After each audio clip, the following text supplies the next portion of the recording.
Integration is not the action of will. మనం ఇచ్ఛాపూర్వకంగా కావాలంటే సమగ్రత రాదు. అది it is not the process of becoming integrated. ఒక ప్రక్రియ కాదు. ఎప్పుడు వస్తుంది ఆ ప్రక్రియ? ఏది ఇంటిగ్రేషన్ అనేది ఎప్పుడు వస్తుంది? కాన్ఫ్లిక్ట్ లేనప్పుడు, స్ట్రగుల్ లేనప్పుడు, అది సమస్య పోయినప్పుడు ఇంటిగ్రేషన్ సమగ్రత అనేది వస్తుంది. ఇదంతా కూడా మన మనసులో జరిగే పరిణామాలు. ఆ పరిణామం మనం పూర్తిగా గ్రహించి గ్రహించినప్పుడు ఆ డిజింటిగ్రేషన్ పూర్తిగా అర్థమైనప్పుడు ఇంటిగ్రేషన్లో ఉంటాం. మనందరం కలిసి ఉంటాం. అప్పుడు హ్యూమన్ రిలేషన్షిప్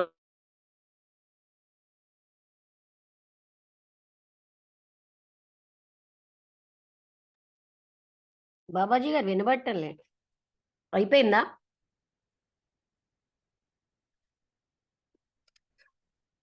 బాబాజీ గారు వినబట్టం లేదు. వినిపించలేదా? 3 వాక్యాలంతో వినబడి ఉండదు. ఇంటిగ్రేషన్ అనేది మన విల్ పవర్ తో వచ్చేది కాదు. అంతవరకు వినబడింది. డిసింటిగ్రేషన్ ఎప్పుడున్నాం? కాన్ఫ్లిక్ట్ తో ఉన్నాం, స్ట్రగుల్ తో ఉన్నాం, ఏదో అయిపోవాలనే ఆకాంక్షతో ఉన్నాం. దానివల్ల డిసింటిగ్రేషన్ ప్రబలుతోంది మన మనలో. అది మనం గ్రహించాలి. అండర్స్టాండింగ్ రావాలంటే సైలెన్స్ లో రావాలి. అది సైలెన్స్ ఎప్పుడు? అవేర్నెస్ లో ఉన్నప్పుడు సైలెన్స్ ఉంటుంది. ఆ సైలెన్సే మార్పు తీసుకొస్తుంది. ఆ సైలెన్స్ లో ఉన్నప్పుడు ఫాల్స్ యాజ్ ఫాల్స్, ఏది అసత్యమో ఆ సత్యం గ్రహిస్తాం. అసత్యం అనేది రాలిపోతుంది, సత్యం అనేది నిలబడుతుంది. ఆ మార్పు అంటే ట్రాన్స్ఫర్మేషన్ అనేది వాటి ఉన్న స్థితిలోంచి అప్పుడు ట్రాన్స్ఫర్మేషన్ జరుగుతుంది, కంప్లీట్ ట్రాన్స్ఫర్మేషన్. అది మన మానవ సంబంధాలని సరిచేస్తుంది. అదే సమగ్రత అని మనం గ్రహించాలి. Thank you. బాగా చెప్పారు బాబాజీ గారు. ఇప్పుడు మనం ఉన్న స్థితి నుంచి మనం పోల్చుకుంటామండి, వాళ్ళలా అయిపోవాలి. ఇది ఇప్పుడు నేనున్నది స్థితి నుంచి ఇంకొకలా అవ్వాలి. ఇదే మన్ని అశాంతికిను సంఘర్షణకి దారితీస్తుంది. మనం ఉన్న స్థితిని అవగాహన చేసుకుంటే మన ఇన్నర్ గాను ఇంటిగ్రేషన్ ఉంటుంది, అవుట్ సైడ్ ఉంటుంది. అప్పుడు మన రిలేషన్స్ బాగుంటాయి. అంటే మనం ఎప్పుడు కూడా ఇలా కాదు అలా ఉండాలి, అలాగా మనం సంఘర్షణలోనే జీవితం అయిపోతుంది. మన స్థితిని మనం అవగాహన చేసుకో. ఇదంతా కూడా మనస్సు చేసే ప్రొజెక్షనే. మనసు ఊహిస్తుంది అనమాట, అలా ఉంటే బాగుంటుంది, ఇలా కాదని. దాంతో మనం సంఘర్షణలో జీవిస్తున్నాం. ఎప్పుడైతే మనస్సు నిశ్చలమై సైలెంట్ గా ఉంటుందో అప్పుడు మాత్రమే మనం ఎరుకతోటి మన స్థితి నుంచి వాట్ ఈజ్ మన స్థితి, వాట్ ఈజ్ అంటే ఏంటంటే యథార్థంగా మనం ఉన్న స్థితి. అది మనకి నచ్చినా లేకపోయినా దాంతో పెట్టుకోకూడదు. అది యాజ్ ఇట్ ఈజ్ గా ఉన్న స్థితిని, అప్పుడు అందులో సమూలమైన మార్పు వస్తుంది.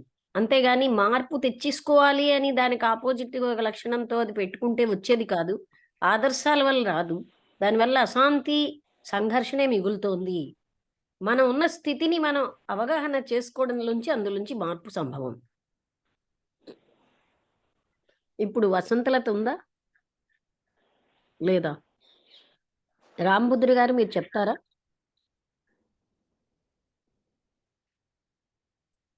నమస్తే మేడం. నమస్తే. అదే మేడం, అంటే సంఘర్షణ నుంచి సమైక్యత లేదు అనేది తెలుస్తున్నది. అంటే సంఘర్షణ అంటే ఉన్న స్థితి నుంచి ఇంకో స్థితి, ఇంకో స్థితి నుంచి ఇంకో స్థితి. ఇది సర్వసామాన్యంగా ప్రపంచంలో 99 అంటే ఇంకా ఎక్కువనే ఆ స్థితిలో నడుస్తూ ఉంది అనేది మనకు అర్థమవుతుంది. అంటే ఈ ఈ ఈ సంఘర్షణ అనేది ఎప్పటి నుంచి అంటే అంటే మన జీవితం మొత్తం ఇదే సంఘర్షణతోటి కంటిన్యూ అవుతా ఉంది. అందువల్ల ఏమవుతుందంటే అసహనం పెరిగిపోతుంది, అశాంతి వస్తుంది. అంటే మనం ఒక స్థితి నుంచి ఇంకో స్థితికి పోవాలన్నప్పుడు కొన్ని పరిస్థితులు ఏర్పడుతున్నాయి. చుట్టుపక్కల ఉన్న స్థితిని మనం కంపేర్ చేసుకుంటున్నాం. అంటే ఒకరు ఎలాంటి స్థితిలో ఉన్నారు, అది కొంచెం ఉన్నత స్థితి ఉంది అని అంటే ఓహో మనం కూడా ఆ స్థితికి వెళ్ళాలి అనే ఒక ఇది వస్తుంది. దానికోసం ఘర్షణ అంటే మనం ఉన్న స్థితి నుంచి ఉన్నత స్థితికి వెళ్ళాలి అంటే వాళ్ళతో పోటీ పెట్టుకుంటున్నాం. వాళ్ళతో పోటీ పెట్టుకోవడం వల్ల మనం జీవితం ఏమైపోతుందంటే ఒక ఘర్షణ అంటే మనకు ఇప్పుడున్న స్థితిలో ఆ స్థితి లేదు కాబట్టి ఆ స్థితిని అందుకోవడం కోసం జరిగే ఘర్షణ ఇదంతా పూర్తి స్థాయిలో అసహనం తీసుకొస్తుంది, అశాంతి తీసుకొస్తుంది. నిరంతర ఘర్షణలోనే జీవితం అంతా నడిచిపోతుంది. అంటే అది ఏదైనా కావచ్చు. మానసిక సంఘర్షణనే అంటే ఒక స్థితి మనం ఎప్పుడు ఒక పేదరికం నుంచి రిచ్ కావడానికి, లేకపోతే ఒక నిరుద్యోగం నుంచి ఉద్యోగంలోకి, లేకపోతే ఇంకా ఇదని కాదు, ఏదైనా సరే ప్రతి ఒక్కటి ఈ యొక్క ఘర్షణలో నుంచే ఇదైపోతా ఉంది. అయితే ఇది సమగ్రత ఎక్కడ దెబ్బతీస్తా ఉంది అని అంటే లాస్ట్ కు కుటుంబం మన అనే ఒక స్థితిలో ఉన్న కుటుంబంలో కూడా ఈ యొక్క ఘర్షణ అనేది చాలా గట్టి పరిస్థితిని తీసుకొచ్చి అక్కడ కూడా కుటుంబ స్థాయి నుంచి సమాజ స్థాయి వరకు సమగ్రత, సమైక్యత అనేది ఇంకా ఏమీ లేని పరిస్థితి, అసహనం, అశాంతి ఇంకా ఘోరమైన పరిస్థితిలో సమాజం అలాగా అంటే నిరంతర ఘర్షణతోటి ఒక అంటే ఎదుటివాడిని సహించలేని స్థితి, అంటే మనం దేనితో కూడా కాంప్రమైజ్ కాలేని పరిస్థితికి వెళ్ళిపోతా ఉంది. అయితే ఇక్కడ ఏంటంటే ఒక ఆలోచన నుంచి అంటే మనం ఈ యొక్క మనోస్థితి అంటే ఈ మనసు యొక్క స్థితే అంటే ఈ మనోస్థితి అంటే ఏమైందంటే ఇది వాస్తవం కాదు. మనసు ఏదైతే మనసు ఉందో అది దాని యొక్క ప్రొజెక్షన్ అంతా భ్రమలతోనే నడుస్తుంది. అంటే మనం ఊహించింది మనం ఏదో ఊహిస్తాము, అది కరెక్ట్ అనుకుంటాం, కానీ అది కరెక్ట్ కాదు అని మళ్ళీ కొంత టైం తర్వాత మనకు తెలుస్తుంది అనుభవం ద్వారా. అంటే ఇది ఏమవుతుందంటే మనసు చేసే జిమ్మిక్కులు వాస్తవ పరిస్థితికి దూరంగా ఉంటున్నాయి. అంటే ఎప్పుడు ఒక భ్రమలో నుంచి ఒక భ్రమలోకి తీసుకెళ్లడం తప్ప మనసు చేసేది నిజమైన వాస్తవానికి అంటే వాస్తవంలో నిలబెట్టడానికి ఎప్పుడు మనసు సహకరించడం లేదు. కాబట్టి ఈ యొక్క మనసు స్థాయిలో ఉండే ప్రతి ఒక్క స్థితి అంటే ఘర్షణాత్మకంగానే ఉంది. అంటే ఎప్పుడు ఫైటింగ్ ఈ స్థితిలోనే ఇలా నడుచుకుంటూ మళ్ళీ ఇదే స్థితిలోనే మన జీవితం అంతా అంతమైపోతుంది. కాబట్టి అంటే ఈ స్థితిని మార్చాలి అంటే ఏమవుతుంది అని అంటే ఒక అంటే అవేర్నెస్ తోటి మనము గమనించి ఆ స్థితి యొక్క ఇదిని అంటే మనం సమగ్ర అవగాహన చేసుకుంటే అంటే అక్కడ సామరస్యం దొరుకుతుంది అని అంటున్నారు. సామరస్యం ఎలా దొరుకుతుంది అని అంటే ఈ యొక్క పరుగు ఆగిపోతుంది అక్కడికి. అంటే ఆ సామరస్యం దొరికినప్పుడు ఏమవుతుందంటే ఈ పరుగు, ఈ ఘర్షణ ఇవన్నీ ఆగిపోయి అక్కడ ఒక ప్రశాంత స్థితి ఏర్పడుతుంది అనేది చెప్తున్నారు. అంటే నాకు ఇంకా కొంచెం ఒక డౌట్ ఉంది మేడం. ఇప్పుడు ఈ పరుగు ఈ యొక్క స్థితిని అంటే మనోరహిత స్థితికి వెళ్ళినప్పుడు ఆ స్థితి వస్తుంది అని చెప్తున్నారు కదా. అంటే ఇప్పుడు ఆ స్థితిలో మనం ఎలా గ్రహించగలము? మీరున్న స్థితి ఫర్ ఎగ్జాంపుల్ మీరు ఇప్పుడు అసూయ, కోపంతో ఉన్నారండి. అది మీ స్థితి అనుకోండి. అందులోంచి మార్చేసుకోవాలి కోపం లేని స్థితి అని ప్రయత్నిస్తున్నాం. దాంట్లో సంఘర్షణ వస్తుంది. అవును. మీ స్థితిని మీరు అవగాహన చేసుకున్నారు, అవేర్నెస్ తో, ఎరుకతో చూస్తున్నారు. చూడడం వల్ల ఏంటవుతుంది? అందులోంచి ట్రాన్స్ఫర్మేషన్ అయిపోతుంది. ఆ ఎరుకతో దాన్ని చూసి అవగాహన చేసుకోవడం వల్ల అందులో సహజమైన మార్పు వచ్చేస్తుంది దానంతట అదే. అది మీ ప్రయత్నంతో, ఇచ్ఛాశక్తితో వచ్చేది కూడా కాదు. అంటే ఇప్పుడు అసూయ యొక్క మూలతత్వం మనకు అర్థమైపోతుంది. మనం అందులోంచి మార్చడానికి చూస్తున్నాం. దానికి వ్యతిరేకమైన గుణం కోసం మనసు ఊహించి అది పొందాలని ఉమ్, ప్రయత్నిస్తూ ఉండడంలో సంఘర్షణే మిగులుతోంది. కానీ అవును మేడం. దాన్ని మనం ఉమ్. ఎరుకతో చూడడంలోంచి అందులోంచి బయటపడతాం. అక్కడ సమూలమైన మార్పు వస్తుంది. కోపమైనా అంతే. అంటే వాస్తవ పరిస్థితిని గ్రహించడం వల్ల మొత్తం ఈ యొక్క ఘర్షణ అనేది సమసిపోతుంది. గ్రహించడం అంటే అంటే అక్కడ చిత్తం మనస్సుతో శాంతిస్తుంది. కాదు. అది మనస్సు ఎప్పుడు ఉమ్, కూడా ఇది, అది అని ఇలాంటివన్నీ తెస్తూ ఉంటుంది. అందుకని దాన్ని అవగాహన చేసుకుంటాం అన్నమాట. ఎప్పుడైతే దాన్ని మనం అవేర్‌నెస్‌తో ఎరుకతో చూస్తున్నామో, ఎరుక మనస్సుకు సంబంధించింది కాదు. అప్పుడు అవగాహన వస్తుంది. ఆ అవగాహనలో అక్కడ సమూలమైన మార్పు వస్తుంది. అవును మేడం. అంటే మనస్సు ఏం చేస్తుందంటే మళ్ళీ ఒక స్థితి నుంచి ఇంకో స్థితికి తీసుకెళ్తుంది. మళ్ళీ అక్కడికెళ్ళిన తర్వాత గూడా అది సమసిపోవడం లేదు. మనసు యొక్క స్థితి అక్కడ సమసిపోవడం లేదు. మళ్ళీ అక్కడ ఇంకో ప్రాబ్లమ్ తీసుకొస్తుంది. అంటే ఒక అంటే ప్రాబ్లమ్ నుంచి అలాగే ప్రాబ్లమ్‌లోంచి ఒకటి కావాలని కోరతాం. ఇంకోటి కోరుతాం. ఇంకోటి కోరుతూ ఉంటుంది. ఆ! ఇదంతా అవును మేడం. మనస్సులోంచి మనమే ఊహించుకున్నాం. మనలోంచే ప్రొజెక్ట్ అవుతున్నాయి ఇవన్నీ. ఆ వాట్ ఈజ్ అన్న హ్మ్. స్థితిలో ఉండడానికి మనం ఉండకుండా సంథింగ్ అవ్వతాం. ఏదో ఒకటి అవ్వాలి అన్నదే మనకి సంఘర్షణని, అశాంతిని తెచ్చిపెడుతోంది. మనం యాజ్ ఇట్ ఈస్‌గా మనకున్న స్థితిని మనం అవగాహన చేసుకుంటే, అక్కడ మనకి మొత్తం అసలైన స్థితిలోంచి మనకి మార్పొస్తుంది. సమూలమైన మార్పొచ్చి, అప్పుడు మనకి ఇంటిగ్రేషన్ అన్నది ఉంటుంది. అయితే ఈ ఈ ఈ మార్పులో ఈ మార్పులో అంటే ఎప్పుడైతే ఈ మనసులో స్థితిలో నుంచి వచ్చిన ఈ సంఘర్షణ, ఈ యొక్క పోరాటాలు ఏవైతే ఉన్నాయో ఆహ్, ఆహ్, అప్పుడు ఆ ఎరుకతో చూసినప్పుడు వచ్చే స్థితి అంటే అప్పుడు గూడా ఇది జరుగుతూనే ఉంటుందా మేడం? అంటే ఒక స్థితి నుంచి ఒక ఉన్నత స్థాయికెళ్ళిపోవడం ఇవన్నీ జరుగుతూనే మీరు ఉంటుందా? వాట్ ఈజ్ అనే దాన్ని అవగాహన చేసుకుంటే అదుండదు. ఉన్న హ్మ్. యథార్థ స్థితిని అవగాహన చేసుకోవడానికి చేసుకున్నారనుకోండి, అప్పుడే అందులోంచి హ్మ్. ఇప్పుడు కోపం నుంచి అణిచేయాలనో, దూరం చేయాలనో, ఏదో ఎస్కేప్ అవ్వాలనో ప్రయత్నించే బదులుగా, దాన్ని మనం హ్మ్. అవేర్‌నెస్‌తో, ఎరుకతో చూసామనుకోండి, అది అవగాహనలోకొచ్చి హ్మ్. అందులోంచి బయటపడతాం. అప్పుడు ఫాల్స్‌గా తెలుస్తుంది. ఆ! ఫాల్స్ రాలిపోతుంది. అది. సత్యం సత్యంగా, ఆ! అసత్యం అసత్యంగా తెలుస్తూ ఉంటుంది. Okay madam. అర్థమైంది మేడం. Thank you madam.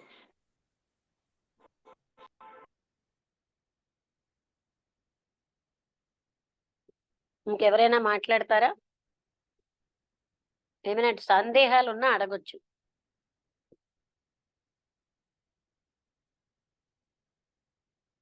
ఎక్కడైనా ఎవరికైనా అర్థం కాకపోయినా హ్మ్. ఏదైనా మనమందరం డిస్కస్ చేసుకుంటున్నాం విషయం అర్థం అవ్వడానికే. అందులో చిన్నతనం పడక్కర్లేదు ఎవరు కూడా. శారద గారు మీరేమైనా అడుగుతారా? మేడం నమస్తే మేడం. నమస్తే. మేడం ఇప్పుడు మీరు చెప్పారు కదా మేడం ఎగ్జాంపుల్. ఆ! అయితే ఇప్పుడు నాకొచ్చిన డౌట్ ఏంటంటే మేడం, ఇప్పుడు మనకు ఎవరి మీదైనా ఒక కోపం ఉందనుకోండి మేడం. అది హ్మ్. అవేర్‌నెస్‌గా చూడాలి, అందులో నుంచి బయటపడాలి అంటున్నారు. అది ఎలా మేడం? అది కొంచెం క్లారిటీ. మీకు కోపం అన్నది ఉంది. ముందు. మీ హ్మ్. కోపాన్ని ఇది కోపం అని పేరు పెట్టేస్తున్నాం మనం. మనకున్న స్థితికి పేరు పెట్టకుండా చూసామనుకోండి. మనకు అవగాహనలోకొస్తుంది. అంటే ఆ కోపం గూడా ఎందుకొస్తుంది మేడం? ఇప్పుడు మనల్ని ఒక పర్సన్ మనల్ని బ్లేమ్ చేసి మనల్ని మన మన గురించి రాంగ్‌గా ఒకవేళ అలా ఉన్నప్పుడు ఏదైనా అక్కడ అంటే అసత్యం మన మీద అసత్య ప్రచారం జరిగినప్పుడు అక్కడ ఆ కోపం అనేది అక్కడొచ్చింటుంది మనకి.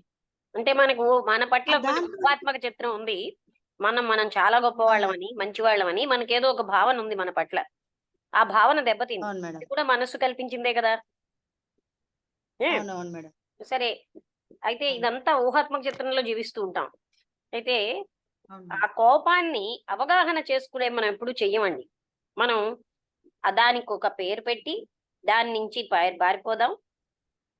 దాన్ని ఫేస్ చేయాలి. అంటే ఎరుకతో దాన్ని గమనించగలగాలి. ఆ హ్మ్. ఎరుక అన్నదానికి మనం అంటే అవేర్‌నెస్‌తోని గమనించితే అవగాహన అవుతుంది. అప్పుడే మార్పు సంభవం అక్కడ. కానీ మనం చెయ్యటం మనం లేదు ఆ అలా పని.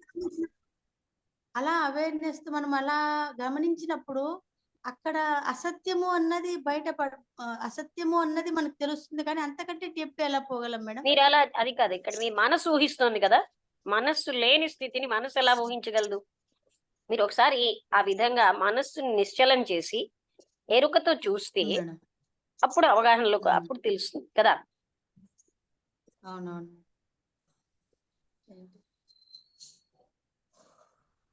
సరే, థ్యాంక్ యూ మేడం. అదే కొంచెం డౌట్ ఉంది మేడం. అంటే ఇది మనకి ఎలాంటి అలవాటు అయిపోయిందంటే కోపాన్ని అణిచేసుకోవడం, కోపం నుంచి ఎస్కేప్ అయిపోవడానికి అలవాటయ్యాం, అవగాహన చేసుకోవటం లేదు. అంటే ఉన్న స్థితిని ఉన్నట్టుగానే ఉంటూ దాన్ని అవగాహన చేసుకోవడం మనకు అలవాటు లేని స్థితి.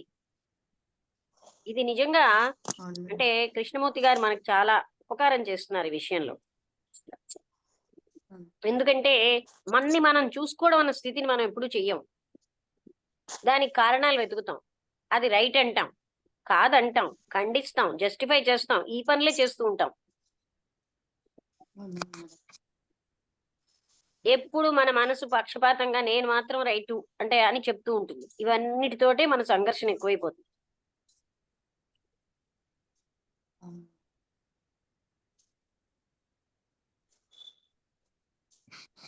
Thank you madam. ఈ ప్రాసెస్ మనం ఎప్పుడు మనం చేసే ప్రాసెస్ కంటే అంటే మనం ఏదో దాన్ని అణిచేయడమో లేకపోతే దాని నుంచి తప్పించుకోవడమో చేస్తున్నాం. అవును. చాలా మంది పెద్దలు కూడా అదే చెప్తారు, కొన్ని కోపం వస్తే 10 గ్లాసులు మంచినీళ్ళు తాగి లేకపోతే అక్కడి నుంచి వెళ్ళిపో. ఇది కాదండి, దాన్ని అవగాహన, ఆ కోపం అలాగే ఉంటుంది ఏం చేసినా.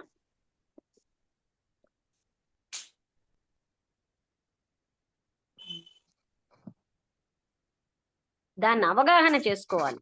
మనకి కోపపడ్డం తెలిసిన మనకి కోపం ఏమిటని మనస్సు నిశ్చలం చేసి అవగాహన చేసుకున్నప్పుడు అవేర్నెస్ ఎరుకతో చూస్తేనే మనం అందులోంచి బయటపడతాం, ఒక ట్రాన్స్ఫర్మేషన్ వస్తుంది మనలో. అలాగే ఏదైనా మనం ఆలోచనతోటే చూస్తున్నాం. ఎరుకతో చూడడం అంటే ఆ కోపం వచ్చినప్పుడు ఎలాగా ఏ రకంగా ఇప్పుడు అలా కాసేపు దానికి కోపం అని కూడా పేరు పెట్టద్దు. ఎదురవాళ్ళు మనతో ఏదో అంటారు, మనకు కష్టం కలుగుతుంది, అలా ఉండడంలో అది డిజాల్వ్ అవుతుందా? ఏమి పట్టించుకోకుండా ఉండడం. పెట్టకుండా గమనిస్తే అక్కడ సత్యం సత్యంగాను అసత్యం అసత్యంగాను మనకు తెలిసిపోతుంది. మనం చూడగలగాలి. అలా అంటే ఏంటి, మనస్సుతోటే చూస్తున్నాం మనం కదా, మనస్సు నిశ్చలం చేసి చూడగలగడం. చూసినప్పుడు కూడా మనకి కాదు కాదు, అది మీరు కొన్నిసార్లు అనుపమ గారు ఇప్పుడు అడుగుతున్నది మనస్సు కదా. అవును. మరి మనస్సుకి అనిశ్చలం అయినప్పుడే అది తెలుస్తుంది.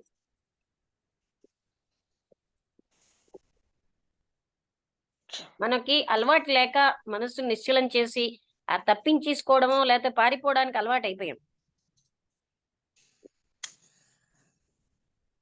దాంట్లోంచి మనకి ఒక్క కోపమే కాదు, దుఃఖంలోంచి అన్నిట్లోంచి దాన్ని అవగాహన చేసుకోవడం వల్ల సమూలంగా బయటపడతాం.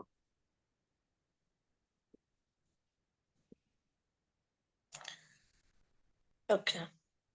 అంటే నేను అనేది అనుకోవడం వల్ల ఇది దుఃఖం వస్తుంది, దాని నుంచి డిజాల్వ్ అయితే కనుకైతే అక్కడ మనసులోకి నేననేది పోతే మనస్సే నిర్మించింది.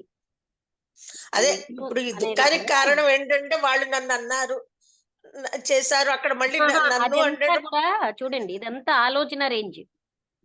అదే ఆలోచన లేకుండా అసలు దుఃఖం ఏమిటి, అసలు కోపం అంటే ఏమిటి అని మనం అవగాహన చేసుకోవాలి. వాళ్ళు అన్నారు, అది రెండో సంగతి. నాకు వచ్చిన కోపాన్ని నేను అవగాహన చేసుకోవాలి. అది నాకు అవగాహన అవ్వకుండానే జీవితకాలం అయిపోతుంది కదా. దానికి మనం అవగాహన చేసుకుంటాం కానీ మరి అవతల వాళ్ళకి ఎలా తెలియజేయగలుస్తాం వాళ్ళు అన్నది తప్పు అని. మన పాయింట్ ఏంటంటే అవతల వాళ్ళని కాదు, ముందు మన కోపాన్ని మనం అవగాహన చేసుకుంటే ఒక నిత్య నూతనమైన విధంగా మనలో ఒక మార్పు వస్తుందండి, ఒక ట్రాన్స్ఫర్మేషన్ మనలో మన మార్పు కోసం ఇదంతా కదండి. అప్పుడు ఆటోమేటిక్ గా మీ అంతరంగం ఎదుటి వాళ్ళ అంతరంగం డిఫరెంట్ కాదు, మనం డిఫరెంట్ అని ఒక అజ్ఞానంలో ఉన్నాం. ఒక కోపంలో ఉన్న వ్యక్తిని మీరు కోపం లేకుండా అంటే మనసులో కోపం అణుచుకుని కాదు చూసినప్పుడు ఆటోమేటిక్ గా, మరి బుద్ధుడు అంగుళీబాల అనే రాక్షసుడి దగ్గరికి వెళ్ళాడు. బుద్ధుడు ఏమన్నాడు, నన్ను తినివయ్యా ఇవాళకి, నువ్వు నన్ను భక్షించు, ఎవరో ఒకరు నీకు రోజుకి ఆహారం కావాలి కదా అని అంటే ఆయన ఇలా చూసాడు, ఇదేమిటి అందరూ నన్ను చంపకంటే ఇతను తినమంటున్నాడని. ఆయన కళ్ళల్లో ఉన్నటువంటి ఆ స్థితికి ఆయనలో మార్పు వచ్చింది. ఏమిటది? ఆయన హృదయంలో ప్రేమ ఉంది, శాంతి ఉంది, పరభావం లేదు. అర్థమైందండి? అది మనం ఏంటంటే మాటలతోటే అన్ని చేస్తున్నాం. మన హృదయంలో మార్పు వస్తే ఆటోమేటిక్ గా ఎవరో మనకి అంటే ఎదురుగుండా వాళ్ళు కాదండి, ముందు మనమే మనలో ఉన్న మన శత్రువుల్ని మనం జయించాలి కదా. ఈ కోపము, ఈర్ష్య, ఇంకొకరు చేసేరు అవన్నీ రెండో సంగతి అండి. ముందు ఇక్కడ బాగా ఉంటే ఆటోమేటిక్ గా అన్ని మన మనలో ప్రేమ ఉంటే సంబంధ బాంధవ్యాలు బాగుంటాయి, అప్పుడు ప్రేమ వస్తుంది.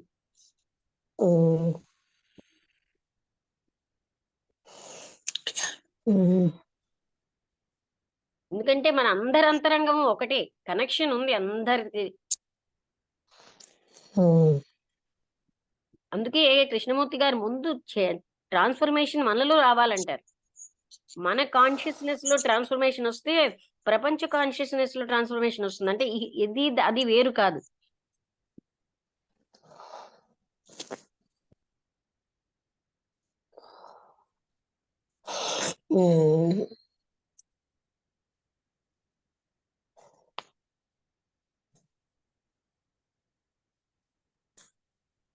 ఇంకెవరైనా ఏమైనా అడుగుతారా?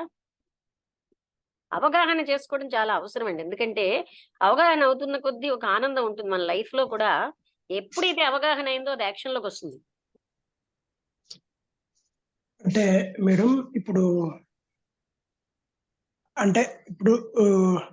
నా కాన్షియస్నెస్ ప్రపంచ కాన్షియస్నెస్ అంటే ఏమవుతుందంటే నాలో ఉండే అలజడి స్ప్రెడ్ అయి ఇదైపోతుంది. అంటే నేను మారకుండా ప్రపంచం మారాలని కోరుకోవడం లో ఉన్న స్థితి ఇది.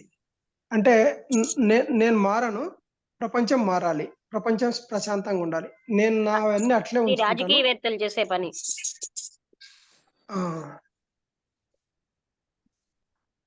అది అంటే ఇప్పుడు నా చుట్టూ నేను ఒక స్థితికి వచ్చి నేను అది కావాలి అని కోరుకోవాలి. అంతేగాని నేను నాలో ఉండేటివన్నీ అలాగే ఉంచుకొని నా చుట్టూ మాత్రం ప్రశాంతంగా ఉండాలని కోరుకోవడం జరుగుతున్నది ఇప్పుడు ఇదంతా.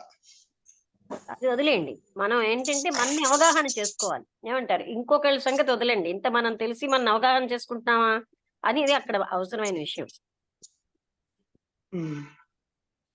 ఏమీ తెలియని వాళ్ళు ఎలా ఉండని మనం అవగాహన అవుతే మనలో ఉన్న ఒక్కొక్క దాన్ని మన లోపల నుంచి మనం ఉన్న స్థితిని మనం అవగాహన చేసుకోవాలి ప్రతి క్షణం. ఆ సంపూర్ణ అవగాహనలోంచి ఆ సంపూర్ణమైన ట్రాన్స్ఫర్మేషన్ వస్తుంది. దుఃఖాల్లో మీరు అంటే దుఃఖాన్ని పారిపోకుండా అవగాహన చేసుకుంటే ఒక న్యూ యాక్షన్ వస్తూ ఉంటుంది. అది ఇద్దమిద్దంగా మనం చెప్పలేం.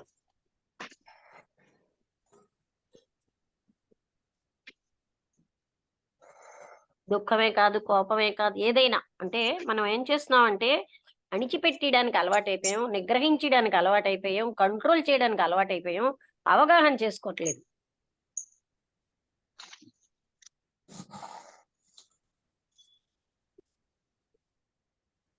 అంటే దుఃఖంలో కూడా అవగాహన అంటే ఎలా మేడం? అంటే ఆలోచన పెట్టకుండా దాన్ని చూడడంలోంచి మీకు అన్నిటికీ కూడానండి ఆలోచన వల్లే మనం అసలైన అవగాహన ఉండటం లేదు. దానికి ఒక పేరు పెడతాం, దాన్ని ఏదో అంటాం, ఆలోచనలే కదా.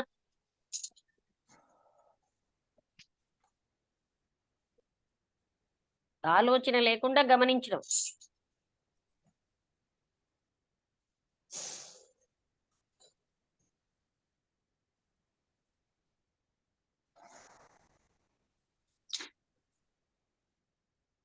Okay madam.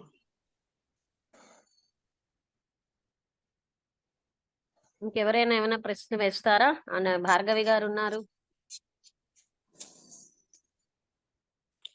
రేవతి గారు, శారద గారు, మీకేం ప్రశ్నలు లేవా? అమ్మా భగవద్గీతలోది అది మాట్లాడొచ్చా? ఓన్లీ కృష్ణమూర్తి గారిదేనా? అంటే ఇది అవగాహన చేసుకోండి. భగవద్గీతలో కంట్రోల్ చేసుకోమని కదా చెప్పారు. ఇప్పుడు మనం కంట్రోల్ వల్ల అది మళ్ళీ ఇప్పుడు ఏదైనా అణిచేస్తే అది పైకి వస్తుంది కదా. ఆహా, అది కాదమ్మా. అంటే సబ్జెక్ట్ వేరు. అది అడగొచ్చా లేదా ఇప్పుడు? తర్వాత ఎప్పుడైనా ఇక్కడే అడగండి. తర్వాత అడగండి. ఇక్కడ టాపిక్ ఇక్కడే ఏమంటే ఇవాళ మన టాపిక్ ఏంటంటే అదే ఈ టాపికే అందరికి కొత్తగా ఉంది. ఎందుకంటే మనం ఏమో బయట అందులోంచి బయట పడిపోదాం, ఎస్కేప్ అయిపోదాం అని ప్రయత్నిస్తాం, లేదా అణిచేద్దామని చూస్తున్నాం, కానీ అవగాహన చేసుకోవడం అనేది లేదు. అది మనం ఇప్పుడు దీని అన్నిటికీ మూలం కోరికే కదమ్మా. కోరిక వల్లనే కదా ఇవన్నీ. రైటే, ఏదో ఒకటి అవ్వాలి అని అంటే అది కోరికే. కానీ దాన్ని అప్పుడు ఏం జరుగుతుంది, మనం ఉన్న స్థితిని అవగాహన చేసుకుంటే అందులోంచి సంపూర్ణమైన మార్పు వస్తుంది. మనం మారాలి అని గట్టిగా విల్ పవర్ తోటి ఏదో అవదాము అనుకుంటే అవ్వట్లేదు. ఆ ఇచ్ఛాశక్తి వల్ల ఏం జరుగుతుంది, సంఘర్షణే మిగులుతోంది. అది చూపించారు ఇవాళ చాలా స్మూత్ గా. జీవితం అంతా సంఘర్షణే అయిపోతుంది. కమింగ్ అంటే అదే కోరికే కదా, ఏదో ఒకటి అవ్వాలి, ఉన్న స్థితి నుంచి ఇంకొకటిగా మారాలి.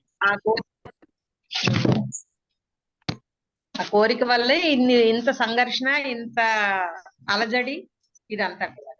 అంటే యథార్థ స్థితిని యథార్థంగా మనం యాక్సెప్ట్ చెయ్యం. చూడక మనం నథింగ్ గా ఉంటే నష్టం ఏమిటి? సంథింగ్ ఏదో అయిపోవాలంటాం. అదే కదా, దానివల్లే దుఃఖాలు సంఘర్షణలు తెచ్చిపెట్టుకుంటున్నాం.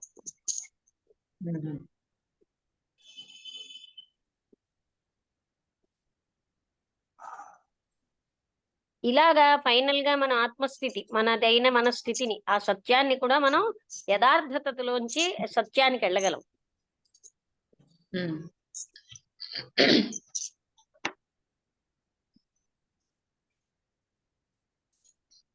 అంటే ఇప్పుడు మీ అందరికి ఎందుకు ఇబ్బందిగా ఉందంటే మనం ఆలోచన రేంజ్ లో చూడడానికి అలవాటు అయిపోయామండి. ఆలోచనని ఆపి అవగాహన చేసుకోవడం అన్నది ఇది ఒక కొత్త ఇష్యూగా మనకు ఉంది కనుక మనం కొంచెం విలవిల్లాడుతున్నాం. అంటే వాళ్ళ వల్ల కోపం వచ్చింది, వీళ్ళ వల్ల కోపం వచ్చింది, ఇవే నేను ఎప్పుడు చాలా మంచిదా అనే ఒక భావం ఒకటి ఉంటుంది. ఇలాగ మనం ఇలాంటివన్నీ ఆలోచనలే. ఈ ఆలోచనలు వదిలేసి అసలు కోపం ఏమిటి అని అవగాహన చేసుకోవాలి. ఎలాగా? ఆలోచనది లేకుండా ఆలోచనకు అవగాహన అవ్వదు. ఆలోచన నిశ్చలమైనప్పుడే అవగాహన ఉంటుంది. మీకు అర్థమైందా? మనసు నిశ్చలం చెయ్యాలి అంటే దానికి చాలా సాధన ఉండాలి కదా. లేదు, అలాంటివన్నీ పెట్టుకుంటే అవ్వదు. నిశ్చలం అవ్వాలి అంటే మన ఉద్దేశం ఉంటే ఇది చాలా కష్టం, ఇది ఉంటే అవ్వదు అని ముందే మనం అనుకోకూడదు. చెయ్యడమే కష్టం. అంతే, చెయ్యాలి అనుకుంటేనే ఆ సంకల్పం వల్ల అవుతుంది. అంటే గట్టిగా అని కాదు, మనస్సు ఎందుకు అక్కడ పనికి రావట్లేదని తెలిస్తే మనస్సుని వాడం కదండి. ఇప్పుడు పటకారు పనికి రాలేదంటే పటకారు వాడం, మరో ఇన్స్ట్రుమెంట్ చూసుకుంటాం కదా. అక్కడ దాన్ని ఏమీ లేదు, మనస్సు పనికిరాని పనిముట్టుగా ఉంది ఇలాంటివన్నీ అని తెలియదు, మనస్సుని వాడం అక్కడ. అది ఆటోమేటిక్ గా డ్రాప్ అయిపోతుంది. అణిచేయడం కాదది.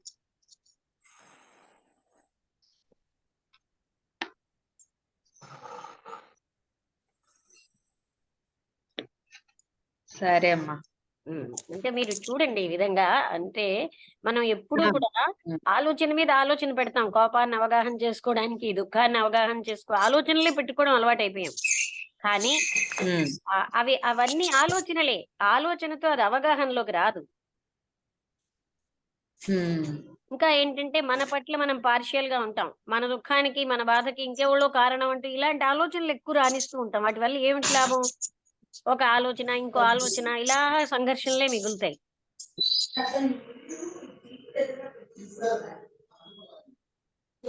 చివరికి సంఘర్షణ తోటి జీవితం అయిపోతుంది. జీవితం అంటే వాళ్ళు అన్నారు కదా, సంఘర్షణ లేకపోతే జీవితం ఎలాగా అని అడిగారు. అంటే సంఘర్షణే జీవితం అంటే అన్న అర్థం అయిపోయింది ఆఖరికి.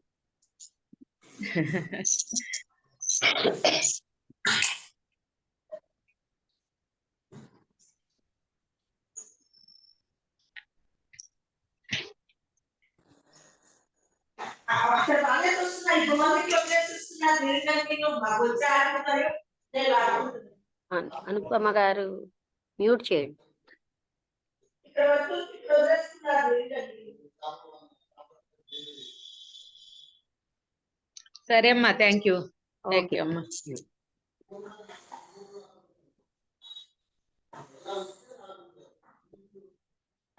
ఇంకా ఎవరైనా మాట్లాడతారా? లక్ష్మి, హలో. ఆ, అంటే నాకు ఒక పర్టికులర్ క్వశ్చన్ ఉంది మైండ్ లో. ఉమ్, ఇవాళ చెప్పినటువంటి టాపిక్ ఇంటిగ్రేషన్, దాని గురించి చెప్తున్నారు. మనుషులు ఎప్పుడు ఏదో అవ్వాలి అనేటువంటి కోరికతోనే ఉంటూ ఉంటారు. అదే కాన్ఫ్లిక్ట్ తెచ్చిపెడుతుంది. ఉమ్, ఆ డిఫరెన్స్ అంటే వాట్ ఈజ్ నుంచి మనం ఒక రకంగా ఉంటాం, ఇంకా ప్రతి వాళ్ళకి ఇంకో బెటర్ సిచ్యువేషన్ ఉంటే, ఇంకో సిచ్యువేషన్ ఉంటే బాగుంటుంది, ఇంకో విధంగా ఉంటే బాగుంటుంది అనేటువంటి కోరికే మనని ఈ అంటే డిసింటిగ్రేట్ చేసేస్తుంది. అంటే కాన్ఫ్లిక్ట్, స్ట్రగుల్ క్రియేట్ చేసి మనని డిసింటిగ్రేట్ చేస్తున్నది మన రిలేషన్షిప్స్ ని అని అన్నారు. ఇలా అవ్వాలి, ఇలా చెయ్యాలి అన్న కూడా మైండ్ చెప్పినటువంటి థాట్సే ఇవన్నీను అని. అయితే ఇంకొక పార్ట్ లో చెప్పారు, ఈ వాట్ ఈజ్ అన్నది అంటే బికమింగ్ తాలూకా ఎక్స్టెన్షన్, బికమింగ్ అనేది వాట్ ఈజ్ తాలూకా ఎక్స్టెన్షనే అని చెప్పారు. అంటే ఇప్పుడున్న పరిస్థితి, నేను ఏదో అవుదాం అనుకుంటున్నటువంటి పరిస్థితి ఈ రెండిటికి సంబంధం ఉన్నది. అంటే ఒకటి నుంచి ఇంకోటి వెళుతుంది అంతేను అలా అన్నారు. ఆ సంబంధం మొదటేమో ఆ బికమింగ్ కాన్ఫ్లిక్ట్ క్రియేట్ చేస్తుంది అంటున్నారు. ఇంకో విధంగా ఏంటంటే మనం ఏదవుతామో దట్ ఈస్ ఆల్సో, అవుదాం అనుకుంటున్నాము that is also part of our self projection. అది అది ఏమిటి, అది ఆ మైండ్ ప్లస్ చేసేటువంటి ట్రిక్ ని మనం గమనించలేకపోతున్నాము. It is just an extension, your desire is an extension of your self అని అంటున్నారు. అది ఏమిటది? సెల్ఫ్ ఎక్స్టెన్షన్ అన్నమాట. నేను ఒకవైపు కాన్ఫ్లిక్ట్ బికమింగ్ అనేది ఎక్స్టెన్షన్ కాన్ఫ్లిక్ట్ ఏంటంటే క్రియేట్ చేసి నేను ఎక్స్టెండ్ చేస్తున్నాం అంతే కదా. ఇప్పుడు నేను క్లర్క్ గా ఉన్నాను, మేనేజర్ గా అవ్వాలి అంటే అది ఎక్స్టెన్షన్. అంటే అలాగా వాట్ ఈజ్ అన్న ఇప్పుడు ఈ స్థితి నుంచి మనం అలా ఎక్స్టెన్షన్ ని అది అంతేను, అందుకని అది కోరుతున్నాం అన్నమాట. అయితే ఇక్కడ అసలు టాపిక్ ఏంటంటే ఆ యథార్థ స్థితిని మనం యాక్సెప్ట్ చెయ్యకపోవడం వల్ల వచ్చింది. మనం కంపేర్ చేసుకోవడం, సప్రెస్ చేయడం, అలా ఆ వాట్ ఈజ్ అన్న స్థితిలోనే ఉంటే అసలు అంతకు ముందు కూడా అప్పుడు ఆంజనేయమూర్తి గారు వచ్చినప్పుడు కూడా సంథింగ్ అవ్వాలని ఎందుకు ప్రయత్నిస్తున్నారు అని కదా. మనం ఎందుకు అవ్వాలి సంథింగ్? మనం అవగాహన చేసుకుని మన స్థితిని అందులోంచి అసలైన ట్రాన్స్ఫర్మేషన్ వస్తుంది తప్ప ఏదో రావాలి అంటే వచ్చేది కాదు. అది మనసు ఫెయిల్ అవుతుంది అంతే. అవ్వాలి అనేది కూడా అంటే మనలో పార్ట్, అంటే మనం ప్రొజెక్ట్ చేసుకున్న విషయమే తప్ప అది వేరే మనసు ఏమీ లేదు అని. మనం అంటే ఏంటి? సెల్ఫ్ ప్రొజెక్షన్, మనసు ప్రొజెక్ట్ చేసింది. అవును. సో ఇదంతా మనసు చేసిన దాన్ని మనం అర్థం చేసుకుంటే అది కాన్ఫ్లిక్ట్ క్రియేట్ అవ్వదు, శాంతంగా ఉంటాము అని. అంటే ఇక్కడ క్రియేట్ అవ్వదు కాదు. The moment you observe as it is your state without the thought, without the mind. అంటే థాట్ తోటి దొరకదు అది. అందుకని థాట్ నిశ్చలం అయితేనే ఆ అవేర్నెస్ అన్నది థాట్ మనసుకు సంబంధించినది.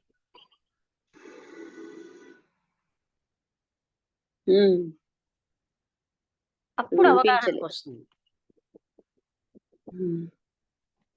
అందుకే నేను దాన్నే సైలెన్స్ అంటున్నారు. అంటే కొంతమంది ఫాస్ట్ గా మాట్లాడతారు, కొంతమంది గబగబా, కొంతమంది స్లోగా. ఈ థాట్ కి మధ్య చిన్న స్పేస్ ఆఫ్ సైలెన్స్ ఉంటుంది. అందులోనే అవగాహన అనేది క్రియేట్ అవుతుంది. అది మనం సాధారణంగా దాని మీద దృష్టి పెట్టాం. అంటే ఆలోచన లేకుండా మనకున్న స్థితిని యథార్థంగా చూడడం ఎరుకతో.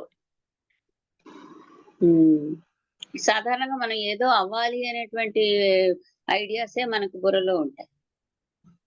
దానివల్లే జీవితం అంతా సంఘర్షణ. సంఘర్షణ. అయితే సంఘర్షణ లేకుండా జీవితమా అని అతను అడిగితే, అలా మనం క్రియేట్ చేసుకున్నాం ఒక కాన్సెప్ట్, సంఘర్షణే జీవితం అని. జీవితం అంటే సంఘర్షణ జీవితంగా ఫీల్, అది మనం యాక్సెప్ట్ చేస్తున్నాం. ఆయన అన్నాడు అలా కదా. అంటే ఏదో ఒక ఆర్టిఫిషియల్ సాలేస్ వస్తుందని మరి ఉమ్, ఆర్టిఫిషియల్ గా ఓ సొలేస్ వస్తుంది, ప్రశాంతత వస్తుందేమో అని అలా కాన్సెప్ట్స్ పెట్టుకుంటాము అంటున్నాను. అసలు రాదు. దానివల్ల లైఫ్ లో సంఘర్షణ దుఃఖమే ఉండి మిగులుతున్నాయి. ఉమ్. సరే, ఇదే నేను అర్థం చేస్తాను. ఉమ్. ఇంకా రాంబుద్రి గారు ఇంకేమైనా డౌట్స్ ఉన్నాయా?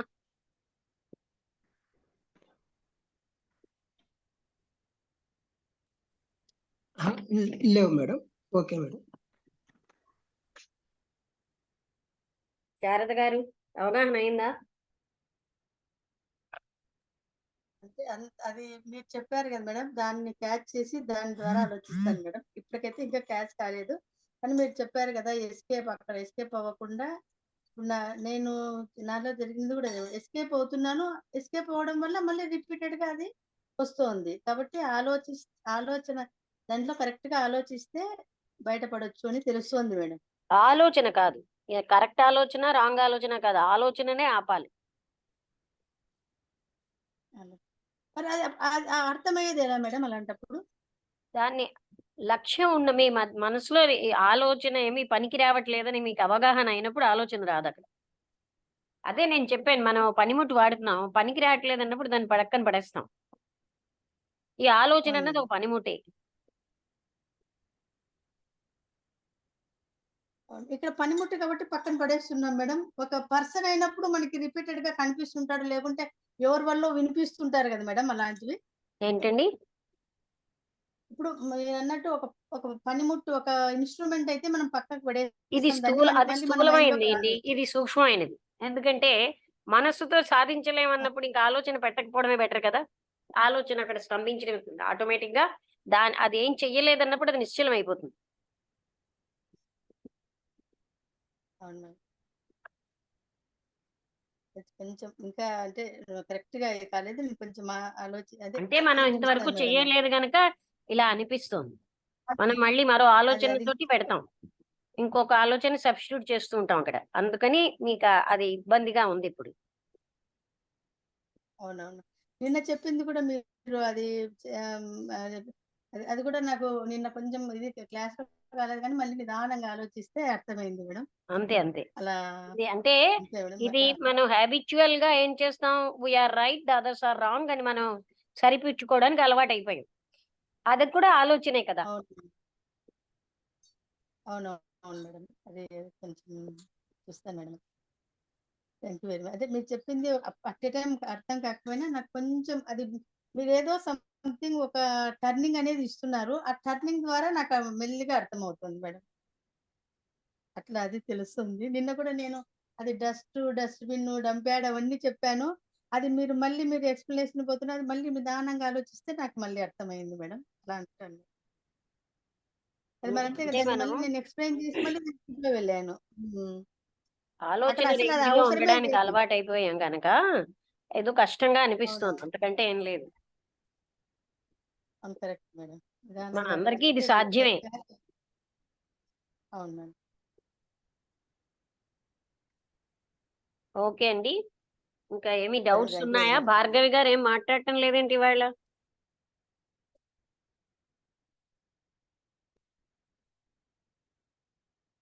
అమ్మగారు నేను మధ్యలో ఒక 10 మినిట్స్ బయట వెళ్ళున్నాను అమ్మగారు. ఉమ్. మీరు చెప్పే ప్రతి ఎమోషన్ నేను అవగాహన చేసుకోవడానికి ప్రయత్నిస్తున్నాను అమ్మగారు. ప్రతిదీ నిత్యం నా దైనందిన జీవితంలో ప్రతిదీ ఎదురవుతూనే ఉన్నాయి. అందరికి ఇంకా ఒక 1 మినిట్ లో అయిపోతుంది, ముగించేద్దాం దీంతో. దాన్ని ఆలోచన లేకుండా చూడడమే మనం అలవాటు చేసుకోవాలి. అంటే ఆలోచనతోటి ఆలోచన లేక కలగా పొలగంతో సంఘర్షణలో జీవిస్తున్నాం.